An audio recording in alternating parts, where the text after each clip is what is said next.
হিন্দু ধর্মে, যেটা আমরা হিন্দু সনাতন ধর্ম বলে থাকি, এই ধর্মে কিন্তু প্রত্যেকের যখন বিবাহ হয়, বিবাহ কত রকমের হয়ে থাকে এটা কিন্তু আমরা অনেকেই জানি না, আবার অনেকে হয়তো জেনে থাকেন। চলুন আজকের বেঙ্গলি স্বাস্থ্য কথায় আজকের ভিডিওর মূল তত্ত্ব হচ্ছে হিন্দু ধর্ম বিবাহকে কয় প্রকারের ভাগ করা যায় এবং কয় রকমের হয় যেটা বলা হয়, এবং কি কি সেই সম্বন্ধে তথ্য জানা যাক। ভিডিওটি স্কিপ না করে সম্পূর্ণ দেখবেন, তাহলে হিন্দু শাস্ত্রকে জানুন, হিন্দু সনাতন ধর্মকে এগিয়ে নিয়ে যাওয়ার চেষ্টা করুন।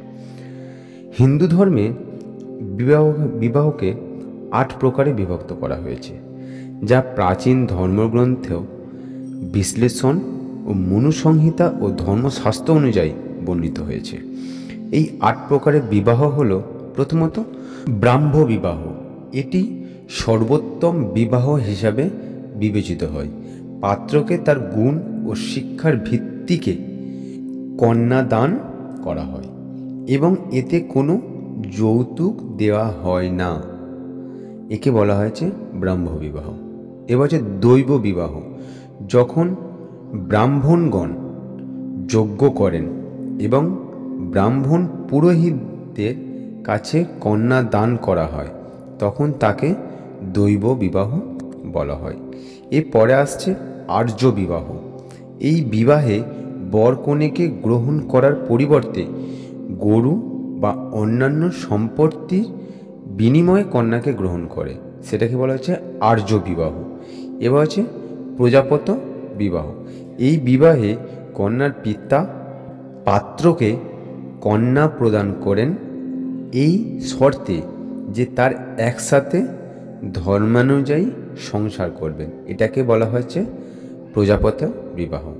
কিন্তু আমাদের বর্তমান সমাজে আমাদের বিবাহ একমাত্রই প্রজাপত বিবাহটাই হয়ে থাকে। তাই দেখবেন বিবাহের কার্ডের ওপরে ওং প্রজাপতে নমঃ এই উচ্চারণটি লেখা থাকে। এবার আসছে গান্ধর্ব বিবাহ। এটি প্রেমের বিবাহ, যেখানে কন্যা ও বর পারস্পরিক সম্পর্কিতে বিবাহ বন্ধনে আবদ্ধ হন অভিভাবকদের অনুমতি ছাড়াই। এটাকে বলা হচ্ছে গান্ধর্ব বিবাহ। এটা এখন কিন্তু কলিযুগে বেশিরভাগটা হয়ে থাকে। এবার আসি অসুর বিবাহ, এটাকে আসুর বিবাহ বলা হয়। যখন বর ও কন্যার পরিবারকে অর্থ বা সম্পদ প্রদান করে তাকে বিবাহ করেন, তাকে বলা হয়েছে আসুর বিবাহ। এবার আছে রাক্ষস বিবাহ। যখন বর জোরপূর্বক বা যুদ্ধের মাধ্যমে কন্যাকে অপহরণ করে বিবাহ করেন, তাকে বলা হয় রাক্ষস বিবাহ। এবং তারপরে আছে পৈশাচ বিবাহ। এটি সবচেয়ে নিকৃষ্ট বিবাহ, যেখানে বর কন্যাকে অজ্ঞান বা মদ্যপ অবস্থায় থাকে এবং বিবাহের আগে যারা সহবাস করেন, সহবাসের পরেই তারা বিবাহ করেন। এই রকম বিবাহকে পৈশাচ বিবাহ বলা হয়।